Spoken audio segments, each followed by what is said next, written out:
जय जगन्नाथ शुभ सकाळ पिलामाने तुम मानकु ऑनलाइन पाठ्यक्रम को स्वागत। आम तुम भूगोल बईर वायुमंडल विषय पढ़ी आज आग को पढ़ा। वायुमंडल क्या कहती? पृथ्वी पृष्ठ को घेरी रही जो चित्र अनुसार पृथ्वी पृष्ठ को घेरी रही गैसीय वलय को वायुमंडल कहुए। वायुमंडल में कौ गैस सब अच्छी किए जाच कह? हाँ, वायुमंडल में गैस गुड़िकर नाम है जबक्षारजान, अम्लजान, आर्गन, अंगारकाम्ल, उद्जान एवं अन्य गैस। ये अनेक गुड़े गैस अच्छी। आम आज वायुमंडल विभिन्न स्तर विषय पढ़ा। ये जो चित्रटी देखा देख ये चित्रटा यहाँ भूपृष्ठ ऊपर लगिक अच्छी। देख गोटे इंद्रधनु टाइप सब स्तर स्तर होकर अच्छी। प्रथम भूपृष्ठ लगी टी फिकाड़िया टे गाढ़ टे गाढ़ ऊपर गोटे गाढ़ अच्छी। ये जो स्तर स्तर अच्छी यहाँ वायुमंडल स्तर कहुए। कौन कौन वायुमंडल स्तर भाग केतोटी स्तर में विभक्त कराई आस से विषय आगू पढ़ा। वायुमंडल को 5टी स्तर में विभक्त कराई यथा ट्रोपोस्फियर, स्ट्राटोस्फियर, मेसोस्फियर, थर्मोस्फियर आउ एक्सोस्फियर। ये देख ये चित्रटा लक्ष्य कर। यहाँ पृथ्वी पृष्ठ पृथ्वी तापर को रहा ट्रोपोस्फियर, तापर रहा स्ट्राटोस्फियर, तापर को मेसोस्फियर, मेसोस्फियर को थर्मोस्फियर, थर्मोस्फियर को एक्सोस्फियर। यहीपरि वायुमंडल को 5टी स्तर में विभक्त करा है।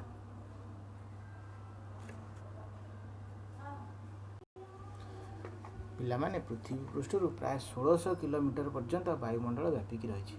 तुम बहीर 29 पृष्ठा देख गोटे चित्रटा देती पृथ्वी पृष्ठ ये चित्रटी पृथ्वी पृष्ठ प्राय 10 किलोमीटर पर्यंत 10 भर अच्छी ट्रोपोस्फियर, तापर को अच्छी स्ट्राटोस्फियर, तापर अच्छी मेसोस्फियर, तापर को अच्छी थर्मोस्फियर, सभा रहा ऊपर लेयरटा है एक्सोस्फियर।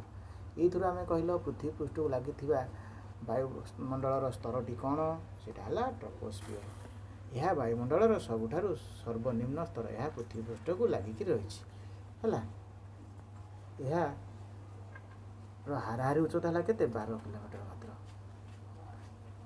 मेरु अंचल यार उच्चता है 8 किलोमीटर, विषुववृत्त अंचल है 16 किलोमीटर। मेरु अंचल कौटा कहती तुम जान? ये देख यहाँ आम पृथ्वी यहाँ कौन कहती? हाँ, ग्लोब। ये जो डटेड लाइनटा मझे गोटे अच्छी देखुटी ये गोटा कहुए विषुववृत्त अंचल। आईपटे मुंडे जन पिलाटी हाथ देखी यहाँ कहुए मेरु अंचल। यार ऊपर पाटा है उत्तर मेरु, तल भागटा है दक्षिण मेरु। ये जो वायुमंडल ट्रोपोस्फियरटी कौटी कौटी मेरु अंचल 8 किलोमीटर, विषुववृत्त अंचल यह 16 किलोमीटर पर्यंत व्यापिक रही है। ये जो सर्वनिम्न स्तर में वायुमंडल आमर कौन कौन कार्य होता है? वृष्टिपात होता है, तुषारपात होता है, कुहुड़ी कुआपथर वृष्टि आदि सब ये होता है। जलवायु यही ट्रोपोस्फियरटी गुरुत्वपूर्ण अटे।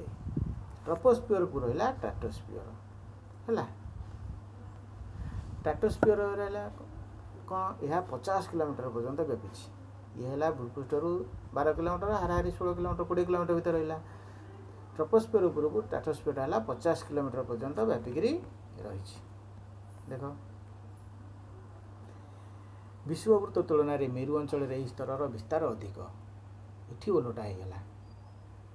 ट्रोपोस्फियर विषुववृत्त अंचल तार विस्तार अधिक था, किंतु स्ट्राटोस्फियर मेरु अंचल यार विस्तार अधिक होगा। यही स्तर में अधिक धूलिकणा जलीय बाष्प न थाए, मेघ बा जलीय वायु घटना सम्बन्धी घटना घटी न थाए। से अंचल जो ट्रोपोस्फियर एरियाटार उड़ाजाहाज चलाचल करने सुविधा होता है। ट्रोपोस्फियर और स्ट्राटोस्फियर मझे आउ गोटे लेयर अच्छी कहुए ओजोन लेयर। यहाँ आम सूर्य ठार आसुवा अति बैगणी रश्मि को रक्षा कराए जो कहते अल्ट्रा भायोलेट रे। जो मझे कहते मझे जो कोविड पूर्व ओजोन लेयर छिद्र हो जाता बोलिक न्यूज भी तुम शुणुव। ये जो आमर लॉकडाउन सटडाउन है वायुमंडल जो आमर गाड़ी मोटर कल कारखाना सब जो बंद हो गला अंगारकाम्ल गैस निर्गत है जहाँद्वारा कि वायु से ओजोन लेयरटा फिलअप हो जाए। बर्तमान वैज्ञानिक कहले से ओजोन लेयरटा फिलअप हो जाए। पृथ्वी पृष्ठ आते विपद ना। ओजोन लेयरटा केवल रंध्र कर सृष्टि करता अंगारकाम्ल गैस। ट्रोपोस्फियर स्ट्राटोस्फियर उपरକୁ ରହିଲା मेसोस्फियर। यह प्राय 80 किलोमीटर उच्चता पर्यंत व्यापित रही। यही स्तर में तापमात्रा ह्रास वृद्धि होता है। मेसोस्फियर स्तर उपरକୁ ରହିଲା थर्मोस्फियर। यह 80 किलोमीटर ठारू वायुमंडल शेष पर्यंत रही। तापरକୁ ରହିଲା से जो कौन मेसोस्फियर रे आयन कणिका गुड़िक घनीभूत हो रही था। तेणु यार निम्नांश को आयोनोस्फियर कहुए। यह प्राय 80 किलोमीटर 400 किलोमीटर उच्चता पर्यंत व्यापिक रही। आयोनोस्फियर जो दूर स्थान को बेतार तरंग संभवपर होता है। ये गोटे तुमको चित्र देखी आगू गोटे चल देखा।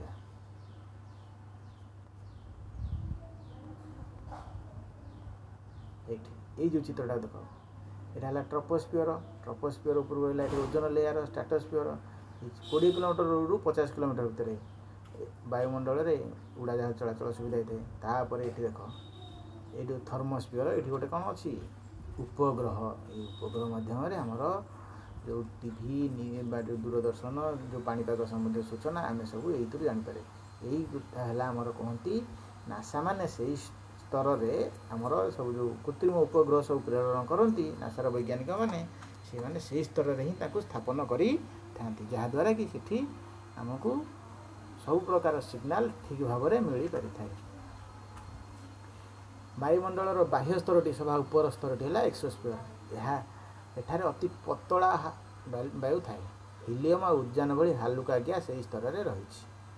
कौटे सभा उपर लेयरटा है कौन एक्सोस्फियर है। प्रति वायुमंडल गोटे स्तर 2टा स्तर मझिरे जो जगार मिसी थाए से जगार गोटे स्तर भाया देखा जाए। सेगुड़ी कौन कहुए देखिए पतला वायु बल द्वारा गोटे स्तर ठारू अन्य स्तर को अलग होगी अच्छी प्रत्येक स्तर। ट्रोपोस्फियर पर स्ट्राटोस्फियर ता मझिरे गोटे बलय अच्छी से दुईटा मझिरे बलयटा को कहगला ट्रोपोपॉज। सेहीपरि मेसोस्फियर स्ट्राटोस्फियर मझिरे जो बलय अच्छी कहगला स्ट्राटोपॉज। मेसोस्फियर आउ थर्मोस्फियर मध्य जो बलयटा अच्छी कहगला थर्मोपॉज है। ये जो चित्रटा देखिए देख ट्रोपोस्फियर स्ट्राटोस्फियर ता मझिरे रहा ट्रोपोपॉज। स्ट्राटोस्फियर आउ मेसोस्फियर तार मझे रहा स्ट्रापोपॉज। मेसोस्फियर आउ थर्मोस्फियर ता मझे रहा थर्मोपॉज। ये आमर वायुमंडल को 5टी स्तर में विभाजित। प्रत्येक स्तर मध्य गोटे गोटे बहलिया स्तर अच्छी ट्रोपोपॉज स्ट्राटोस्फियर और मेसोस्फियर ये 3टी भाग में विभक्त कराई। आज जहाँ पढ़ेली मन दे पढ़ काली की पढ़ी आसी मुझे पचारे आमको जा वायुमंडल पानीपाग और जलवायु विषय आसंता काली पढ़ा। रोच धन्यवाद।